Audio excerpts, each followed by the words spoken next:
the urban populations, be it Dublin or Cork or whatever, the likelihood is, no matter what form it takes, that your constituents will actually be paying for the roads in Mayo. Yeah, I don't want to get drawn into the sort of urban-rural divide. But isn't that going to be the reality? I think it is if the government press ahead with a property tax in the form that they're talking, either the site valuation or the market value, it's going to be divisive. And I'm not even sure if some of this debate that we're getting here isn't deliberately designed to divide the city against the country. See, I remember, as you probably do, the last attempt at a residential property tax, which was hugely divisive. Now, I know there's a new cohort of politicians who maybe don't have a memory that long, but those people in this audience, perhaps, who paid that tax, do remember it and remember it vividly. Well, that's the point. And I think if they go with either of these models, there's going to be division, there's going to be divisiveness, there's going to be anomalies, there's going to be injustices, and there's going to be unfairness. And that's why we're against both of them. And what we're arguing is that any taxes that are levied have to be based on the ability to pay. Because bricks and mortar don't generate income. They don't tell you anything about the amount of money that a household has. So, I mean, in a situation where, for example, the Irish League of Credit Unions is saying there's 1.6 million people in this country, in city and countryside, who have less than €100 a month left after they pay their bills, how are any of those people going to pay 3, 4, 5, 6, 7, 800 euro? They simply will not have it. Given that you were a councillor for quite some time, I mean, do you favour the notion that people who use council services pay for those services, and if they can't afford it, very much in the same way as you have free travel for older people, that the Exchequer makes a contribution on their behalf to the council to pay for the services enjoyed by those people? Of course, everybody knows you have to pay for your public services, right, through some form of taxation. But the question is, you know, are the taxes fair? Are they reasonable? And do you get services at the other end for paying them? Now, in this country, most of us are paying very high levels of tax. If you add in VAT, which is a big imposition, which is regressive, if you think about stamp duty, I mean, it is nonsense to say we don't have property taxes in this country. We have a thing called stamp duty, which they don't have in most other European countries. And most of the people who bought, particularly during the bubble period, paid enormous amounts of stamp duty. Would you favour, even if you don't get your way and have no property tax at all, which I know is your desire, but do you favour giving an exemption to those people who paid a lot of stamp duty over the last 5 years? Absolutely. I mean, but also, you know, how are you going to take the money from the unemployed? Are you going to take it from pensioners?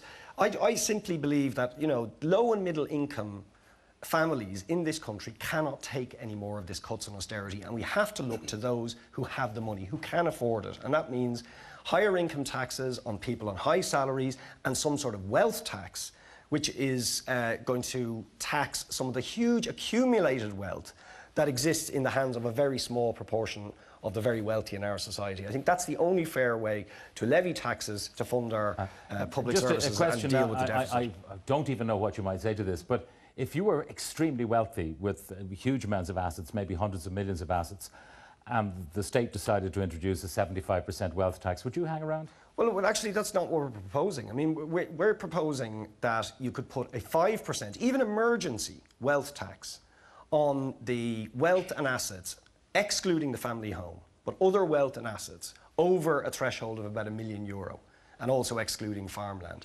Now, even a 2% wealth tax, although we don't have exact figures on the distribution of wealth, but we do know how much wealth and assets there are in the state. There's about 400 million. Would you tax that 2% wealth bazooka tax of a diamond ring that the minister was talking about the other week? Well, I wouldn't tax people's wedding rings, but a 2% wealth tax of the sort we're talking would raise about €3 billion. Carl, you've been looking at this whole business of a property tax. What's your take on the two different approaches?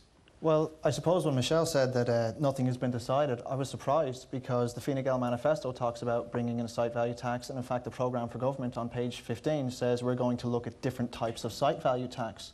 So anything that doesn't deliver on what they got the mandate for and what we were promised is effectively them not being sincere about what they told the Irish people they would do. Could you get the 500 million, though, which is the target, from what Richard suggests, pile on more income tax for higher earners? Well, 500 million as a target is actually a levy. That's not a tax. That's saying that we have a certain amount that we're going to extract from people, and you could do that in many different ways. You could use property tax as an excuse. So is that what you believe? Do you believe it's a fig leaf for just getting the money in? I think for it to have any credibility, it has to be linked to the expenditure of the local authorities, so that Mayo pay for Mayo, South Dublin pays for South Dublin, Everyone just pays for themselves. Well, It's there like, has to be a little bit of cross-subsidy, doesn't there? Because there's a county absolutely like not. Leitrim that's underpopulated, that still has a network of roads. I'm sure, I don't know whether you That's fish or fine. not, but you might like to go to Leitrim to fish in those lakes, and you want the roads to get you there to be in reasonable nick. That's fine, but it doesn't have to be done. The transfer doesn't have to be via property tax. I mean, at the moment, local governments are funded from car tax. So perhaps we could funnel car tax money in the future towards trying to fix that situation. Not anymore, actually. But Interestingly. certainly, I would be against any exemptions. You see, Pat, I believe in equality. The ideas of fairness that Richard talks about is a construct in his mind of what it means. Equality, though, means you treat everyone the same. And I think that's the what country Michelle that I was want to talking live about, in. in certain parts of the country, you get more bangs for your buck if you live in a particular area by virtue of its location. Should those people pay more for the privilege of living in a nice place? If you actually break down the expenditure, what you see is two interesting things. One is that people with money are already paying, and secondly is that we never pay any attention to the cost to deliver the services relevant to the local area. Now, the best route of all is a site value tax. That's what we're promised. If we don't get it, we've been lied to. In terms of the rich paying, the top 1% pay 20% of the income tax collected. This is before you factor in universal social charge. The top half pay 97% of the income tax, leaving half of the people to cover 3%. If you look at the household survey from the CSO, until you get past the 7th decile, which leaves only 3 left, the actual transfers from state to the individual are greater than the tax paid. So what we're looking at is the embodiment of a country where everybody wants to live at the expense of everybody else. And that's not fair and that's not realistic. All right, and some of the people in our audience, now I want to go to Fred here, because Fred Harrison is a leading land tax economist. He's come to us from Britain. Way back in 1997, he actually predicted the bubble and the crash. Isn't that so, Fred? That's correct. And the way I was able to do it was this. The economies that we endure are structured by the tax system that we have. It's a perverse tax system that penalises people at work who add value, who create the wealth, and we actually give the incentives to the people who own land. Now, based on that theory, I'm able to predict the property cycles, and that's how, although the IMF was saying everything was tickety-boo in the economy, I was able to forecast precisely when the housing market would peak and crash. Now, what the IMF and the Troika are doing is leading Ireland back into the trap by persuading you to adopt a property tax which does nothing to prevent that happening again. And the astonishing... How do you mean? Explain that. If you have a property tax based on value, and values are relatively low now after the crash, how does that suck us into another bubble?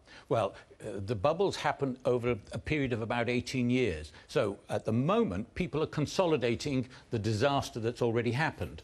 Now, what's happening with the property tax is this. If you go ahead with a tax that's on land and buildings, the people who will pay will be the average homeowner. And the people who will benefit are the developers who are sitting on large land banks, which at the moment they can't actually develop, but one day they will begin to develop and make huge windfall gains from. And that won't be stopped by adopting the standard property tax, which we have in Britain or the USA. So you want a site value tax? A site value tax which it corresponds precisely to what people are willing to pay.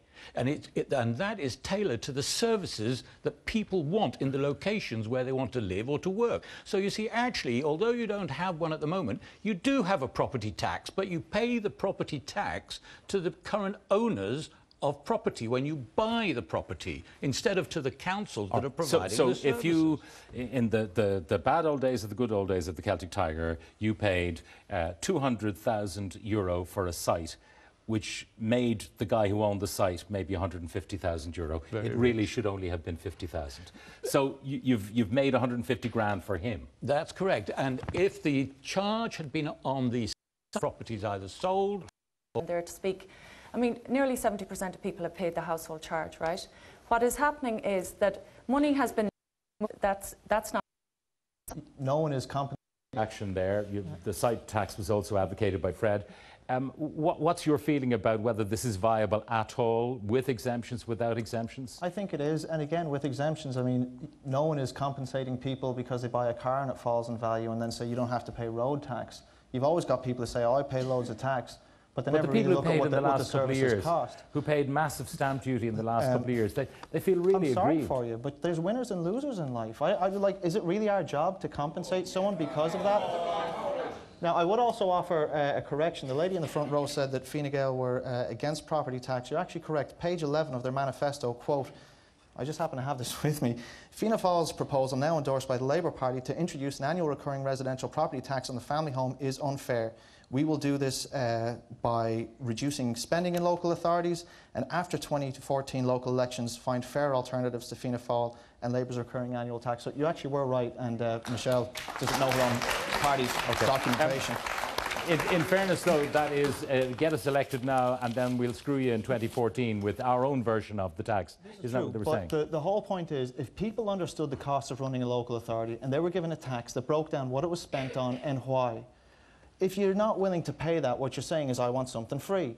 And I believe in equality. And equality means everyone is treated the same. That whatever you did in your own private decisions doesn't mean that you're more equal than me. You're less equal than your neighbour. But the affordability, that the bill is yours, but sometimes the state might pay for it. I mean, this is, don't forget, is what they're talking about with the universal health insurance, that some people will not be able to afford to pay that premium, but in that case, they'll get the bill, but the state will pay it for them. Is that the kind of model you would see? There are lots of options out there. If you can't pay, I mean, when you can pay, for instance, you could pay into some kind of insurance that will pay out if you lose your job. There's lots of alternatives. You could use deferments. I mean, that's actually not what the problem is. The problem is the mentality that we can go into this where everyone is going to raise their hand and say, give me an exemption because of my age. Richard. Give me an exemption because of what I do for a living. Richard. Well, first of all, this isn't a tax primarily to provide services, because in fact, local authority budgets have been slashed year on year for the last 3 or 4 years, so actually we're going to be asked to pay a hell of a lot more for getting a hell of a lot less in terms of services. And the fact that people pay this doesn't mean you're going to get one extra service. In fact, you're going to get less services. The reality is this is a tax to pay off the speculators and the bondholders who caused the economic crisis. Now, is there a genuine deficit beyond the gambling debts of the speculators? Yes, there is. But if you take out, at the end of 2013, we will actually have a primary budget surplus. In other words, we won't be spending more than we're taking in taxes. We'll be taking in more. But most of the deficit will be made up of the gambling debts of the bankers and bondholders. There is currently about $3 billion of an actual primary deficit. Could we bridge that gap through fair and progressive wealth taxes and higher income taxes on people over 100,000? Yes, we could, and that's what we should do instead of trying to get blood out of a stone.